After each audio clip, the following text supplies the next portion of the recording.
Informasi lainnya, Tribuners, kasus korupsi Bansos 9,7 miliar di Malteng masih tahap klarifikasi, tersangka belum ada. Perkara dugaan tindak pidana korupsi atau Tipikor dana bantuan sosial atau Bansos senilai 9,7 miliar di Kabupaten Maluku Tengah masih berkutat pada permintaan klarifikasi saksi oleh auditor Kejaksaan Tinggi Maluku. Hal itu disampaikan Kepala Kejaksaan Negeri atau Kejari Maluku Tengah, Herbert Pesta Hutapea, kepada awak media usai mengikuti perayaan Hari Bayangkara di Mapolres Maluku Tengah, Rabu 1 Juli 2026. Ia mengatakan kasus tersebut masih on the track permintaan klarifikasi oleh auditor Kejati Maluku, sehingga belum dikategorikan memakan waktu yang lama. Pihaknya juga sementara menunggu auditor merampungkan perhitungan kerugian negara. Setelah itu akan diambil langkah lanjutan. Soal calon tersangka, Kejari enggan memberikan informasi detail. Dikonfirmasi soal target penyelesaian kasus, Kejari belum memberikan informasi pasti, namun menegaskan bahwa semua proses dilalui sesuai tahapan-tahapan penyidikan. Terkait estimasi waktu permintaan klarifikasi para saksi oleh auditor, Kejari menyampaikan bahwa hal tersebut menyesuaikan dengan kesediaan para saksi merespons panggilan. Kejari juga mengaku tidak ada sistem jemput paksa saksi.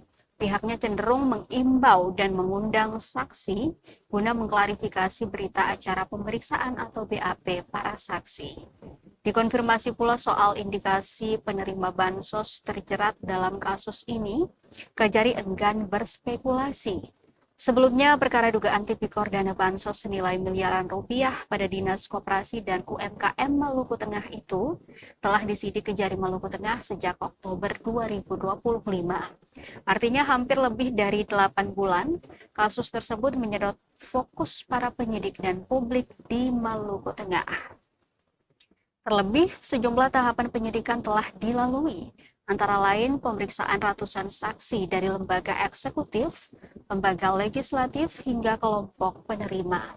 Ada pula penggeledahan 2 kantor perangkat daerah Maluku Tengah, ditambah dengan pengembalian uang negara senilai 200 juta rupiah oleh salah satu saksi. Kini auditor Kejaksaan Tinggi Maluku sedang meminta klarifikasi oleh para saksi terkait pernyataan mereka yang tertuang dalam BAP Kejari Maluku Tengah. Hingga saat ini, Tribuners, publik masih menanti kepastian hukum atas penyidikan kasus yang telah menyeret nama-nama sejumlah pejabat di bumi Pamahan Nusa ini.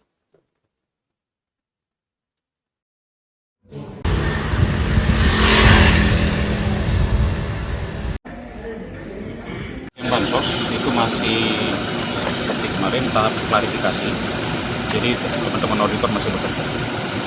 Ya, kita tunggu teman-teman auditor selesai rampungkan hasil perhitungan kerugian keuangan negaranya. Nanti kita akan mengambil langkah selanjutnya. Nah, Pak Ganjar, ada isu-isu dari luar itu bahwa penetapan tersangka itu tanggal 17 dan tersangka itu banyaknya itu dari anggota dewan. Jadi kalau untuk itu nanti kita lihat, kita akan bikin ketika kita menentukan sikap, pasti kita akan undang teman-teman. Apa kira-kira target mereka, Pak? Kan sudah termasuk lama, Pak. Sudah Tetap jadi ya, kalau dibilang lama sih masih on the track, masih on the track, dan semua progres kita masih sesuai dengan tahapan time schedule kita. Kita tunggu hasil PK.